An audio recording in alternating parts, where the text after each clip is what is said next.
Hello guys, আসসালামু আলাইকুম। আপনারা সবাই কেমন আছেন? আশা করি ভালো আছেন। তো আমিও আপনাদের দোয়ায় আছি, আলহামদুলিল্লাহ ভালো। তো আজকে ভিডিওর থাম্বনেল থেকে বুঝতে পারছেন যে আজকে বিষয়টা কোন টপিক নিয়ে কথা বলবো। প্রিয় ভাইরা আমার, দেখেন, আপনারা যারা এখন অনেকে আছে যে ভাবতেছে যে আমি চাইলেই কাফেলা হয়ে যাব, ঠিক আছে? অনেকে ভাবতেছে যে ভাই আমি চাইলেই কাফেলা হয়ে যেতে পারবো। আবার অনেকে আবার মনের মধ্যে ডর আছে যে আমি কাফেলা হইতে পারবো কি না, কোন কোন সুবিধা, কাফেলা হওয়ার জন্য কি কি লাগবে, বা কাফেলা হওয়ার জন্য কি কি এই আপনার কাগজপাতি লাগবে, বা কি লাগবে কি না, ইকামার মেয়াদ থাকলে হবে না, না থাকলে হবে না। অনেকে অনেক ধরনের ভাবতেছেন বা মন্তব্য করতেছেন। দেখেন প্রিয় ভাইরা আমার, আপনারা যারা এরকম মন্তব্য করতেছেন বা ভাবতেছেন, বা অনেকে নতুন আসছে, কাফেলার সম্বন্ধে কিছু জানে না, কিভাবে হইলেও কাফেলা হতে পারবে, বা কিভাবে একামা রেনু থাকলে কি কাফেলা হতে পারবে, বা একামা মেয়াদ চলে গেলে কি, শেষ হয়ে গেলে কি কাফেলা হতে পারবে, ঠিক আছে? যারা নতুন আছে ওরাও জানে না, যারা পুরানো আছে পুরানো অনেক লোক জানে না। তো দেখেন প্রিয় ভাইরা আমার, প্রথমত হচ্ছে আপনাকে দেখতে হবে যারা নতুন আসছেন, ঠিক আছে? ধরেন নতুন আসছেন, 3 মাসের ভিতরে কাফেলা হতে পারবেন কি না, ঠিক আছে? 3 মাসের ভিতরে আপনি কাফালা হতে পারবেন না, ঠিক আছে? পারবেন যদি আবার আপনার কফিলে জাওয়াজাত থেকে এই আপনার ভিসাটা উঠায় নিয়ে আসে। আপনার কফিল যদি আপনার কী কী কাজ লাগে আপনার কফিলে সম্পূর্ণ জানে। তারপর আমি আপনাকে শেয়ার করতেছি। যখন আপনি আপনার কফিলে যখন নিজ ইচ্ছায় মনের খুশিতে মনে করেন আপনাকে দিবে, যে কাফালা করায় দিবে, ঠিক আছে, অন্য কোম্পানিতে, তখন আপনার কফিলে যে মহাজাজার থেকে ওর যে ভিসাটা আছে ওর নামে, ওর ভিসাটা ও তৈলা ও ক্যান্সেল করবে। ওর ভিসা যেটার মধ্যে আপনি কাফালা হবেন ওই ভিসাটা আবার অ্যাড করা হবে। 3 মাসের ভিতরে কিন্তু আপনার ইকামা বানানো হয় নাই।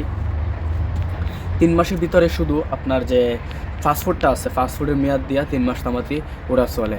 ওরা যখন ইকামাটা বানায় তখন এই 3 মাস পরের ডেট থেকে ইকামাটা রিনিউ করে, ঠিক আছে? আর 3 মাস তামাতি আপনি ফাস্টফুডের মেয়াদ দিয়ে চলেন। তো প্রিয় ভাইরা আমার, আপনারা যারা ভাবতেছেন যে আমি এই 3 মাসের ভিতরে কাফেলা হতে পারবো কি না, দেখেন আপনার মালিকে যদি দেয় বা আপনার মদিরে যদি দেয় তাহলে আপনি অবশ্যই কাফেলা হতে পারবেন। কিন্তু আপনার মদিরে বা আপনার মালিকে যদি না দেয় তাহলে আপনি কাফেলা হতে পারবেন না। এবং নেক্সট কোয়েশন হয়েছে যে আপনারা যখন ইকামা আছে, ঠিক আছে, যারা 2 বছর হয়ে গেছে গা, 1 বছর হয়ে গেছে গা, 6 মাস হয়ে গেছে গা, ঠিক আছে, যাদের ইকামা আছে ওদের ক্ষেত্রে সেম।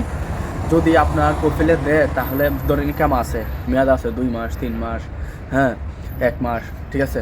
যখন আপনার কফিলে যখন দিবে আপনাকে ইচ্ছাই, আচ্ছা ঠিক আছে আমি তোমাকে কাফালা দিতেছি, তুমি কোথায় যাবো যাও, যখন অর্ডার তলব পাঠাবে তখন আমি অ্যাকসেপ্ট করব, ঠিক আছে? তো ও যদি আপনাকে দেয় তাহলে তবেই আপনি কাফালা হতে পারবেন, ঠিক আছে? কাফালা হওয়ার সিস্টেম হয়েছে, ওর একটা আইডি থাকে, প্রত্যেক কফিলের যখন একটা লোক আনে বা একটা কয়েকজন লোক থাকে ওর আন্ডারে, তো ওর অ্যাকাউন্ট, ওর মোবাইলের মধ্যে একটা সফটওয়্যার থাকে, কেওয়া সফটওয়্যার। এই সফটওয়্যারের মধ্যে ওর আইডি দিয়া, ওর দিয়া, অ্যাড্রেস দিয়া কইরা তোরা, হ্যাঁ, ঠিক আছে, আইডি বানাতে হবে। তো এনার মধ্যে অ্যাড করাবে ওর আন্ডারে যতজন লোক আছে কাজ করে।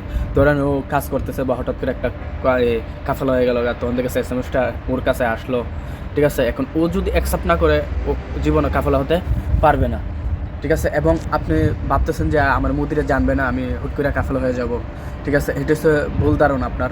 যখন এসএমএস, যখন আপনার নতুন মুদির যখন এসএমএসটা পাঠাবে আপনাকে, তখন এসএমএসটা আপনার কাছে আসবে না, যাবে আপনার পুরান মুদিরের কাছে। তখন এই মুদিরে দেখবো না এই এসএমএসটা আসছে, ও তো অ্যাকসেপ্ট করবে না, কারণ আপনি ওরা কিছুই বলেন নাই, ও আপনি সুরাই করতে যাইতেছেন, তাহলে ও আপনাকে নিয়ে একটা সমস্যা বাঁধাবে। তো এই জন্য বলি, নতুন নতুন অবস্থায় আসলে অনেক ভাইয়েরা অনেকেই এরকম ভুলটা করেন। আপনারা কোনো সময় এরকম ভুল করবেন না।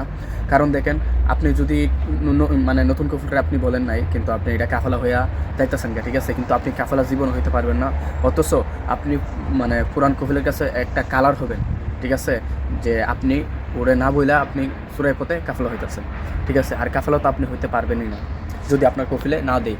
হ্যাঁ, তবে আপনি কাফেলা হতে পারবেন যদি আপনার ইকামার মেয়াদ 3 দিন এক্সপায়ার থাকে, কমসে কম 3 দিন এক্সপায়ার হয়েছে গা, হোক না 6 মাস, হোক না 9 মাস, হোক না 3 মাস, কিন্তু 3 দিন উপরে হতে হবে এক্সপায়ার। 3 দিন উপরে এক্সপায়ার হতে হবে, তাহলে আপনি আপনার কফিলের অনুমতি লাগবে না, আপনি এভাবেই কাফেলা হয়ে যেতে পারবেন। কিভাবে? যখন আপনার নতুন কফিল একটা ফ্রেন্ড রিকোয়েস্ট পাঠাবে আপনার কাছে, তখন আপনার একটা সফটওয়্যার লাগবে, যেটা আপনার মুদিরের পুরান মুদিরের কাছে থাকার কথা, ওইটা আপনি একটা আইডি খুলবেন কিয়া সফটওয়্যারের মধ্যে। আইডি খোলার পরে যখন আপনার নতুন কোনো কোম্পানিতে যাবেন, ওই কোম্পানি আপনাকে তলব পাঠাবে, তখন আপনার মুদিরের কাছে যাওয়ার আগে আপনার কাছে আসবে, কারণ আপনার ইকামার মেয়াদ নাই, ঠিক আছে? তখন আপনি যখন অ্যাকসেপ্ট করবেন, অ্যাকসেপ্ট করার পরে আপনি যখন সব কিছু মানে 1 মিনিটের ভিতরে সব কিছু আপনার নতুন কোম্পানির আন্ডার হয়ে যাবে, সব কিছু এনিথিং, ভিসা, টাকা, কানা, এভরিথিং সব কিছু নতুন কোম্পানির দায়িত্বগ্রস্ত হয়ে যায় হবে, ঠিক আছে? নতুন কোম্পানির সব দায়িত্বগ্রস্ত হবে, কিন্তু পুরান কোম্পানির কাছে যাবে 3 ঘন্টা পরে এসএমএসটা, 3 ঘন্টা পরে এসএমএসটা যাবে, কিন্তু যাইলেও ও কিছু করতে পারবে না, সাথে সাথে গেলেও ও কিছু করতে পারবে না, 3 ঘন্টা পরে গেলেও ওর কিছু করতে পারবে না, কিন্তু ও 3 ঘন্টা পরে জানতে পারবে যে ওর লোক অন্য একটা কোম্পানিতে কাফাল হয়ে গেছে, কারণ ইকামা নাই ওর, ঠিক আছে? এরকম। তো প্রিয় ভাইরা আমার, আশা করি আপনারা বুঝতে পারছেন যে কারা কারা কাফালা হতে পারবেন, কারা কারা কাফালা হতে পারবেন না। তো এই পর্যন্তই আমার ভিডিও। তো ভালো থাকবেন, সুস্থ থাকবেন, আল্লাহ হাফেজ। আর নতুন কোনো নিত্য কোনো প্রশ্ন থেকে থাকলে আমার ভিডিওর মাধ্যমে কমেন্ট করবেন, ইনশাল্লাহ আমি সবার কমেন্টের উত্তর দেওয়ার চেষ্টা করব। আল্লাহ হাফেজ।